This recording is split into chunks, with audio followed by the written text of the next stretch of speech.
So we start off today in the land of Oz. It's, well, somewhere over the rainbow. Dorothy's there. Now, do you remember from last week?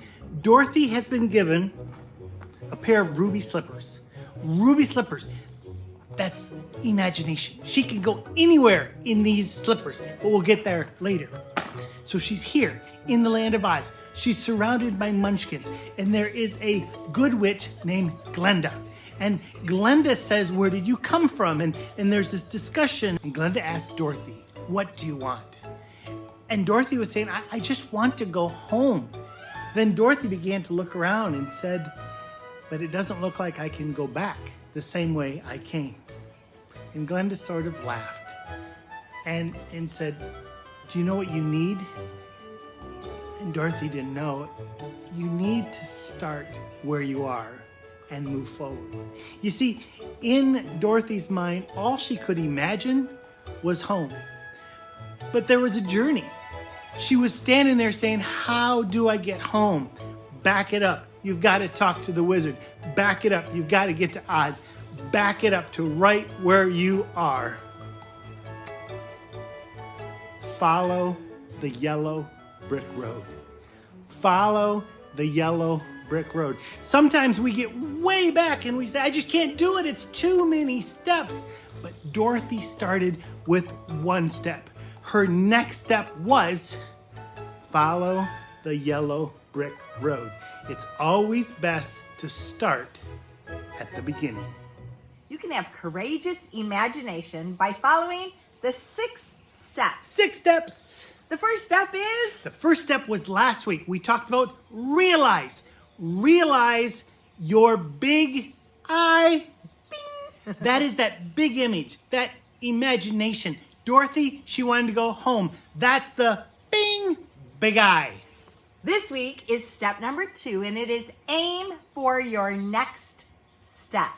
You don't have to get all the way to the big eye. You can follow your next step, and we call that the little eye. Bing! Bing! Little eye. It all is about following the rainbow. If you remember last week, what color we have on? Red. Red is realize. The next letter in rainbow is A. Aim! And That's purple doesn't start with aim, though. We didn't match up those numbers. Red is realize. No, but in the rainbow, you have red, and then you have purple. Yeah, and in purple, in step number 2, you aim for the next step. I'm back here with the little eye. Let me bring it in a little closer. The little eye is wonder. It's wonder what is next. Imagination starts with wonder, but wonder also requires work. If we just stand here and look at the big eye, we could be standing there the rest of our life. We've got to take a hold of the little eye, bring it into view, and take it with us into the next step. That's work. Yeah, wonder is important. Imagination is important. It tells us we want to go home. We got to see the wizard. We've got to get to Oz. We have to follow the yellow brick road. The yellow brick road first step is the little eye. We need to make sure that we don't just wonder or just have imagination, but we have the courage and the work to step on the yellow brick road so we can move forward. Here we are in the story of David. He encountered all of these situations. That was the big eye. What was the big eye? Well, the big eye was for him not only taking down Goliath, but taking down the whole Philistine army. So where was he? He went where he knew where to be, right there in nature. Here I am in the pine trees. So I'm picking up what I have right here. So I've got 5 pine cones. What did he pick up? He picked up 5 smooth stones. So start from where you are. If you have pine cones, start with pine cones. David had smooth stones. So his little steps to get him towards taking down the Philistine army started with picking up 5 smooth stones. Did he practice? We don't know, but maybe he practiced shooting those stones again, even though he'd been practicing his whole life. And then maybe he got his slingshot ready. He got his 5 smooth stones ready. And then his next little eye, his next step was to get to the place where he could actually shoot. So where did he go? Where Goliath was. So he went with all the things he had prepared, all these little steps, these little eyes, and he got to the place. He took 1 smooth stone and he put it in his slingshot and he shot Goliath, and Goliath fell. And then his next step, cut off the head, show it to the army, scare the army, everybody runs, woo, run away. But he had lots of little eyes that he did in process of getting to the big eye, taking down the Philistine army. So we're looking at the big eye and we're looking at the little eye. Now the big eye is like, oh, it's the bird. It's the bird's eye view. It is a huge view. It is a canopy and you can see every perspective. Some of you love that. Some of you are birds. You just have to see the whole big picture. But the little eye is the worm's eye view. You get really, really close and all you can see is the next step. You see, if we're gonna move forward with courageous imagination, yeah, we need to start off by realizing the bird's eye view. We gotta get a really big view. But we also have to zoom in. We have to aim right there at our next step. That's what the worm sees, the next step. So the big eye is stopping at the wedding and getting to Seattle. But the little eye, when I'm thinking about this trip, is all of the little details. So yeah, I'm gonna start from Atlanta. Should I go into town and do anything there? Well, I'm gonna need to think about that. Oh, and where am I gonna stay? Are we gonna stay in KOA and are we gonna tent or are we gonna stay in a hotel? Oh, I mean, Martin Luther King, that's a great spot. Will we hit Devil's Tower? Will we hit the Badlands? Those are great. Wall Drugs, that's a famous space. Should we hit that out? Should we include Glacier National Park? I love Glacier National Park. These are all little eyes that I could do on the way. Yellowstone, another option. And the map and my destination is like that as well. I've got 6 days to get there. How will I fill my 6 days? How will we fill these 6 steps that we have to get us towards courageous imagination? What are the little details, the little eyes, all these next steps? Get to here, next step, do this, next step, go here. Okay, she's the navigator and this is the way she thinks, but all I want to know is, Susie, where do we start? Please just tell me, where do we start? Well, we start from right here because this is where we're at. I start from where I'm at and then I just take the next little step. That's the little eye.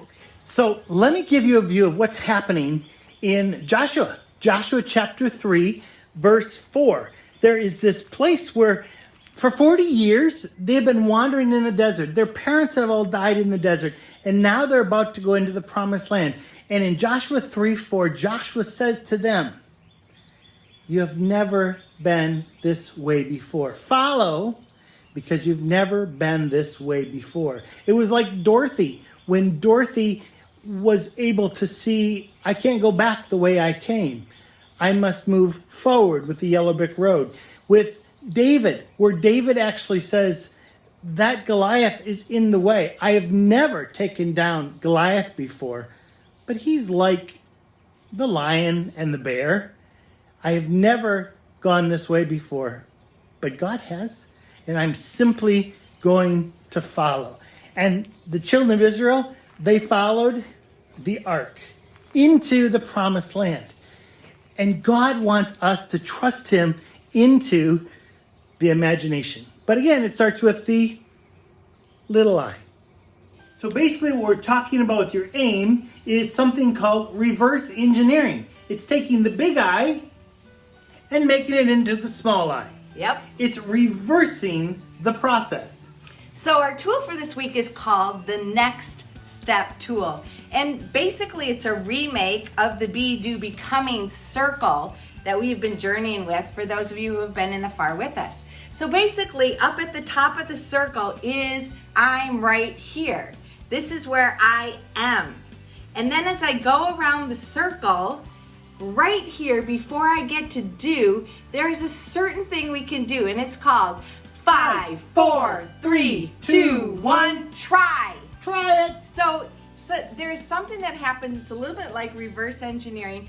When we are counting down like that, 5, 4, 3, 2, 1, Try it. your brain cannot count down and counteract it. Your brain can't say, no, wait, and make lots of excuses, especially when you're like 5, 4, 3, 2, 1, try. It keeps you from procrastination. It keeps you from like perfection. Unless you count backwards really slowly. Then you might be able to jump in there. But here we are, our being. And then 5, 4, 3, 2, 1, try. So you go for it. You basically try it. And then you come to the do part. And that is either do it and really it goes forward, or even fail. Sometimes we are so against failing that we don't 5, 4, 3, 2, 1, try. We do absolutely nothing. So we've got to get a little bit more resistant to the potential to fail. And you might fail because it's a try. You're just giving it a go, and that takes you around to the other side of the circle, which is becoming. You're in process, and then you are becoming, and now you're at a new being space. So be 5, 4, 3, 2, 1, try. And then this is do and maybe fail. And then up to the becoming, the new place where we're at, and be. We're moving, if you remember, we're moving from default life to, what is it? Do you remember? Design. Design. So if you're living by default, you are just drifting. You're doing absolutely nothing. And if you do nothing, you pick up your feet in a current of water, you will drift downstream. You'll go where the flow is taking you, which many times is backwards for us. It's not living by design. It's not going intentionally in the direction towards courageous imagination. So let's again take quickly a look at our Stickman tool. You see our little man there? Okay, he is right in the middle. Well, this is the day where he's aiming to move forward. So we're going to move that foot up a little bit. We're going to move him. There's a little bit of a line gauge like a as he's plus going one. forward. Plus one He's is not where we want. neutral. Whoa, stop, wait. You see that? His head is stuck. His body wants to move, but his mindset is stuck in default. We've got to move our whole body, our mind, our direction, and our momentum away from those things like fear and stuckness into the place of faith that we can move forward. Again, you're not leaping out of the box. You're simply taking one step forward. What's your next step? So this is basically encouraging us to show up. So what's the problem we've been addressing here today? The problem is like, oh, I'm overwhelmed. What is my big I? What direction? What imagination should I be courageous about? The problem potentially also is overthinking. And that's why our tool, our next step tool, including 5, 4, 3, 2, 1, try, is going to be helpful for us. So there's a challenge. There's a challenge for you, and it's this. Aim for your next step. You can live with courageous imagination by taking 6 steps. The first step is to realize your big I. The second step that we've been talking about today is aim for your next step. Speaking of aim, this is starting the blooper roll. Do you realize that we have changed several different times because it keeps raining on our head? So right now we're standing right at our front door, and behind us it's raining, and our faces look incredible. But you know what? We just took the next step. 5, 4, 3, 2, 1, try. We Try. tried, and I think it's pretty good. High five. Raining still. See you. Have courageous imagination.